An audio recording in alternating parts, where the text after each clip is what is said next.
Hey guys, Paul McLean. Welcome to the Monday Morning Wake Up Podcast. Excited that you joined this morning. And the goal today is to make this week better than last week. And I promise you, what I would do is lean in, grab a notepad. What I'm going to do is there's certain times where I think you just need to know when to kind of tee up and then get out of the way. And so to my question today, I think, Shawn, you're going to be able to just run with for the next 14, 15 minutes. And so I'm going to tee it up and I'm going to get out of the way, bro. And I want to listen to it. I think I want this answer more than most, or maybe as equal as most, or the people watching this. If you want it, you're going to grow the most. But what I want to ask you, Shawn, and first of all, and I kind of just skipped the introduction, man, because I'm so excited about it, bro. Thank you for joining. Thank you for having me, dude. I'm really freaking excited, dude. I'm excited. I'm jacked up, brother. I'm ready to go, dude. I am ready to go. Let's go. I appreciate the direction, too. He's like, one question, 15 minutes. Fire away. I'm ready whenever you are, Paul. You get the ability to really, you're in a position, man, where most people will never be, or you're in an advantage point where most people will never see. You get the opportunity to work with and look at all these massive organizations across the country, and you've had a direct influence over my business. I know a lot of these different businesses, which is a beautiful thing about this industry and what you created with FFL. It's like a team. It's like a family. And so I know that I could reach out to different, whether it's Mark Mead or whoever, and they're gonna speak truth and love. They're gonna give feedback, help. Everybody's trying to serve. It's a DNA you put in place. And so you had a direct impact on all these different organizations, and now you get to see as they grow who's doing the things that are helping them grow the most, what others are doing that's causing them to go backwards. Mm-hmm. I really want you just to kind of talk about what are some of the commonalities that you see with, maybe we'll hit it two ways, with the businesses that are growing the most, and then also with maybe the producers that go out there and hit, help the most families every single month or every single year. But kind of those two things, what are the commonalities of these successful people? Well, Paul, the thing is they haven't changed. And the problem for a lot of people is they want, I had a guy the other day goes, man, everything that guy says is pretty simple. I go, yeah, but it's effective. Like, okay, all right, but where's the glory in it being complicated? And what happens is people that don't want to work hard and don't ever want it to be their fault want it to be complicated. So they will overcomplicate things intentionally. So when it doesn't go well, they go, yeah, but that's just because it's complicated. Like, look at this formula we had to figure out. And I'm like, you mean call the people up and tell them to come to the house? You mean recruit agents? See, Paul, the people that are doing great and doing well here continually don't lose sight of the simplicity with which we have. And a lot of people, because they're not going to put forth the work, or they want to be so unbelievably different, like I want to tell you how great. And a guy the other day goes, I have a lot of good ideas for the company. I go, I have a good idea too. Why don't you help 30 families a month? He goes, no, I got some good ideas. I said, I do too. You've been here a year and a half. Why don't you help 30 families a month? I said, before you help me out, because God knows I don't need your help, are you paying your bills? Cricket, silence. I said, are you paying your bills? Let's help you out. I said, that's the problem. I said to him, you're trying to distract the attention from you onto us or anybody outside of you, so you cannot deal with the fact that you ain't getting it done. You ain't getting it done. You are not getting it done. And you want to come up with it's got to be somebody else's fault. When something's not going well at FFL, it's 100% my fault. I could give you a litany of things I've made a mistake over the course of 8+ years now, and they're 100% my fault. They're not Paul McLean's fault. They're not Andrew Taylor's fault. They're not. They're my fault, right? So at the end of the day, Paul, those folks that are continuing to grow have kept it simple, because when it's complicated, it confuses people. They've not micromanaged, because a lot of folks get to a certain level, right? And they feel obligated to micromanage. I said year one, I feel like, I made this analogy. I said, it's like Mike Krzyzewski coaching the Olympic team. And they said, what'd you do? He said, I rolled the ball out in the court and I stayed out of the way. And of course, we know he's a great coach. He did a lot more than that. But at the end of the day, for me, I'll continue to want to be an All-American dodgeball player. If y'all doing well, I want to let you do well. If it's not going good over here, I want to go try to help. If you're crushing over here, I want to get out of the way. Like, I'm not trying to take credit for stuff. And a lot of folks get to a certain level and they're like, dude, I don't know what else to do. I have to do something, so let me micromanage. And they call me, hey, man, you need some help. No, bro, I'm a grown man. If I need help, I would call you. And they tend to push and poke and prod, and a lot of that can actually make things go backwards. And then they stop doing the things. I had a guy the other day, he told me, I'm not going to say what it was, he said, but Shawn, you have to understand, I'm not in my office, I know that, but my business is agnostic. Location agnostic. It's as we said, location agnostic, meaning I can be anywhere with my phone and it doesn't ever make a difference. It's not like he's away with his family. He just doesn't go to the office and he lives right. But because he's so smart and so much better, and he's got only person that has life outside of business, I guess is him and not us. And there was something going on at the office I needed him to take care of. And I said, I know, but it's not leadership agnostic. See, it's your business can be low. I get all that. I'm fine. You're on the phone.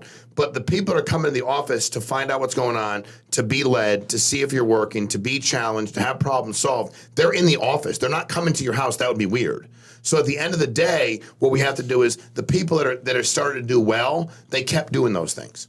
Those guys and girls helping 100 families plus a month kept doing the same things they were doing day after day, week after week, month after month, year after year. Why do they do it? It's not money. Like, they're not broke with they're helping that many families a month, but they're doing it because either they really enjoy what they're doing, they want to buy time. I was never trying to create money. I was trying to create time. I was never, ever like, man, I can't wait to have all this money and then buy these things. Dude, I just wanted to make sure kids were set, people in my family were taken care of, I could donate a lot of money, and I was going to be able to buy time in the future. And then I knew my biggest struggle was going to be, can I detach from some of the work eventually? Because I really enjoy what we do. So that was a struggle for me. That wasn't. So, Paul, I think those guys and girls that are doing well, continue that. They have a good attitude. That's the other thing. Like, Paul, have I ever, and I mean this, you answer me honestly, have I ever said to you one time, I'm not doing well, I'm doing okay, or have I ever bitched, moaned, and complained to you about what's not going right? Dude, never. And let me just put a qualifier on that. And I think never amidst a lot of different storms that we had to go through, which would have been a lot easier to say. It was terrible a lot of the times. Dude. Like, when you're like, dude, all this litigation I'm like, dude, there's nothing wrong with any of this. Why are you doing this? Dude, you know what you told me, bro? Like, you're like, hey, dude, the reality is this. If you haven't been sued, then you've never done anything. Never accomplished anything in business. That sounded good. And I believed it, and it got me through that, dude. Correct. And didn't mean at 2 o'clock in the morning, I wasn't like, good Lord. But I never was going to dump that on you because I didn't think that was my job. So the people that are really good at this, Paul, they keep that good attitude. And again, easy to have a good attitude during good times. They keep a good attitude during bad times, during tough times. I think they also allow the business to be business and their personal to be personal. Meaning, okay, so you have stuff going on in your life. Got it. You don't have the market cornered. I used to always say when I was running appointments, I'm going to leave my problems in the car. When I get back in the car, they'll still be there. But I'm going to leave them in the car when I go inside the house to help his family. And I'm going to come back in the car, my problems will still be there. Or if I'm recruiting people and traveling, I'm going to leave them wherever I leave them. But when I'm done at the end of the night, they're still going to be with me. Those problems are not going to disappear. I'm going to still own them. So I think for us, it was getting people to understand that. The ones that are having a tough time are the ones that, and I'll be honest, and please, they're money driven. For them, it's just, if I have enough money, their goal in life is to pay bills. Literally. Like, well, I need to make a little bit more. They want to pay bills, put a little bit in 401k, and that's it. And I'm not mad at anybody. I'm just saying, to grow a big business, that's a great employee mindset. It is. And there's nothing wrong with that. So first somebody goes, well, what's wrong with that? I didn't say anything was wrong with it. But if you're looking to build a business and you're not putting your money back into it and you're not working those hours, see, the struggle is when people say most businesses fail the first 2 years, I'd go, most people don't invest the time, their work, or the money into it. I think if the business is successful in any way, shape, or form, I was like, you're not the only one doing it, right? If somebody else has done it, you can replicate it. But it isn't successful because of lack of work and lack of attitude. So we talk about attitude and activity. We've been saying that for 8 years and a few months, and that's still the truest statement there is. I think also the people that have done well have stayed humble. The ones that continue to do well, they stayed humble? Like, they're doing well. It's like my old coach said, don't read your own newspaper clippings. You remember my son one day was like, can we read the newspaper? I'm like, dude, are we going to read how many points you got last game? I was there last night. I'm happy for you. Good for you. I mean, I'm good. But like, dude, like, let's just go win, right? And I'm not, like, I love you, but let's worry about your team and the wins, the losses, the whole thing, which he was great. But I want to teach him at an early age. This is team. This is team. You know, he pitches. And one of the guys said to me, man, he keeps an even keel all the time. I said, what do you mean? Well, people, a guy can make an error or something can happen. He doesn't lose control. I said, dude, I told him if he ever disrespected his teammates, like ever, I didn't care if he was 8, 9, 10, ever. He better look around a corner and find the big guy coming out to the field to deal with him. That ain't going to be his coach. Meaning, like, we don't do that.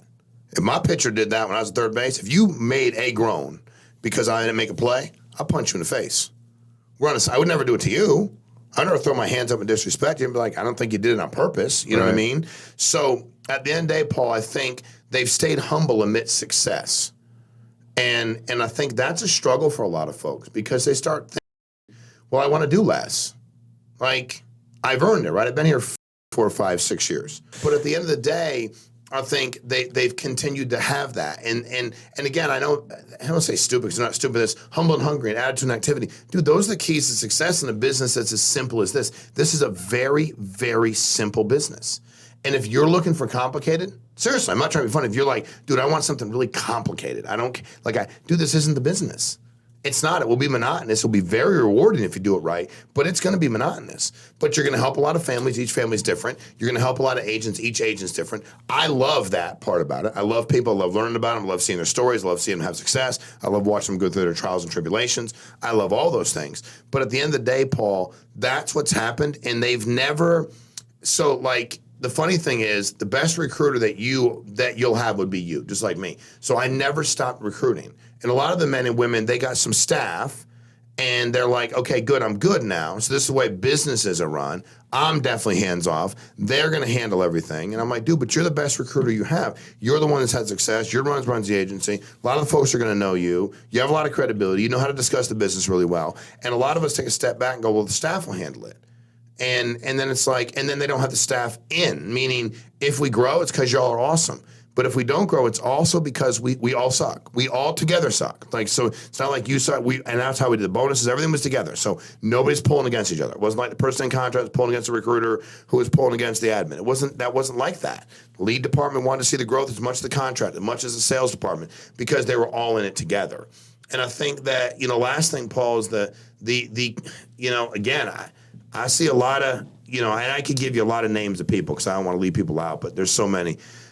But I see people make these sacrifices and give to people less fortunate than themselves. Not in, hey, let me show you how I did it and take videos all day long and tell everybody what you did. They just do it. Like a lot of times you don't even know. They go do it.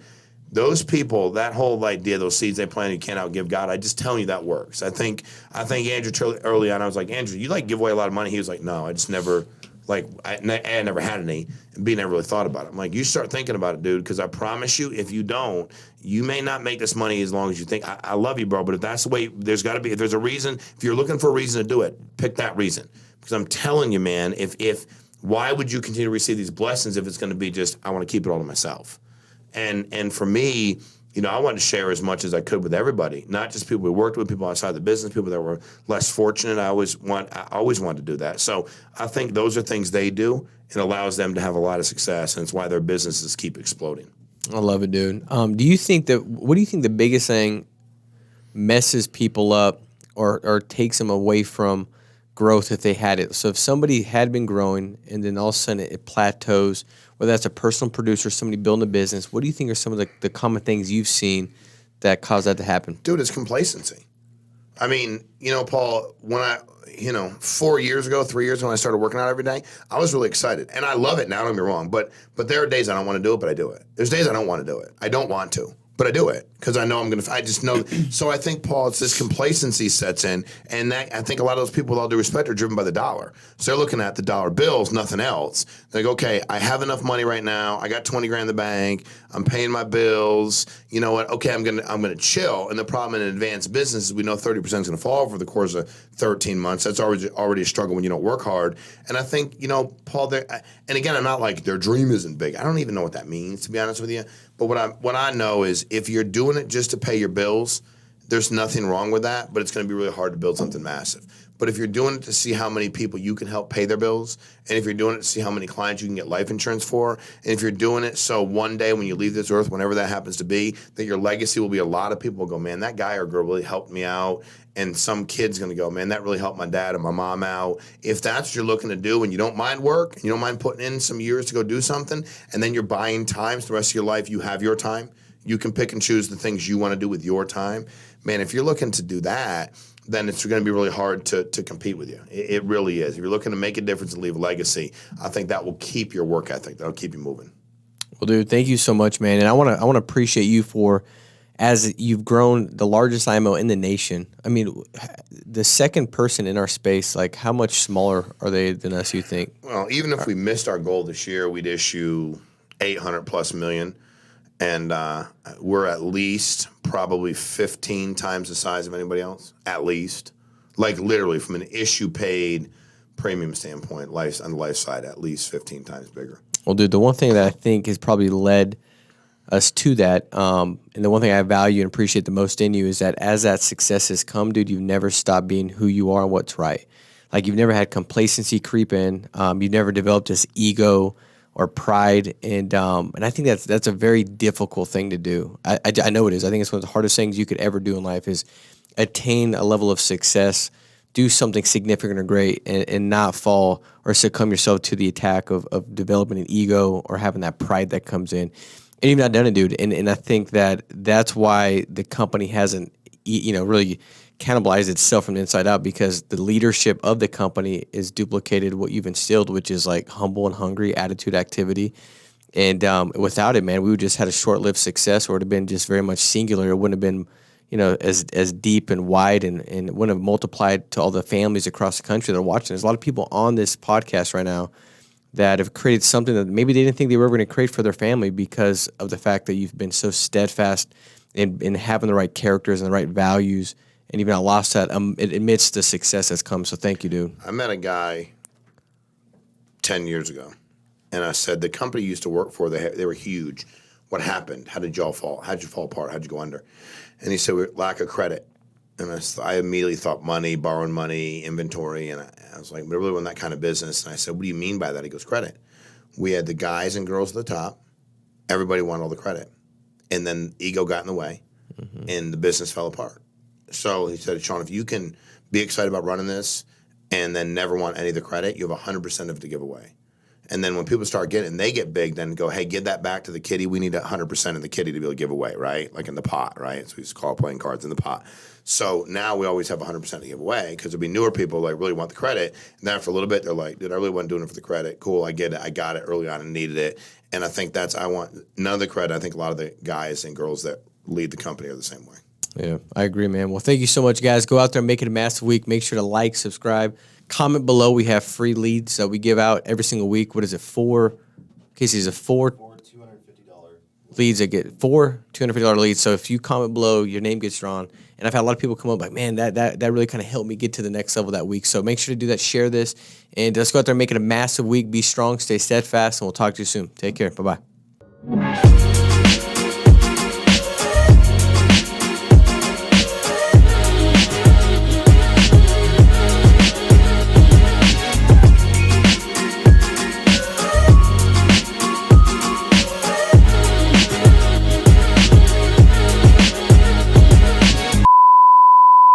What's going on, guys? You know what time it is. It is time to give away 4 people $250 of lead credit each. Give away $250. 4 people are winning leads today. If you commented on last week's video, which is playing right over here, you're automatically entered to win $250 worth of free leads. 4 people are going to win today. So we do this every week, guys. Just leave a comment down below if you didn't comment on last week's video, and you could be entered to win next week. So comment right now if you haven't already. And let's see who our first winner is. Our first winner is Darius G. He said he loved today's show. Winner number 2 is Chris Castillo. Why not you? Our third winner is J Regular. Fantastic podcast. Good questions from Paul. Good answers from Erica. And our fourth and final winner for today is Frank Pruden. So encouraging. Guys, it's that simple. Just leave a comment and you could win next week.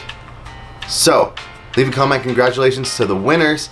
If you won today, please get in contact with Victoria. Her number is going to be somewhere on the screen around here. Guys, it's that simple. Leave a comment. Come back every week. We love you. Go help some families. We'll see you next week. Take care.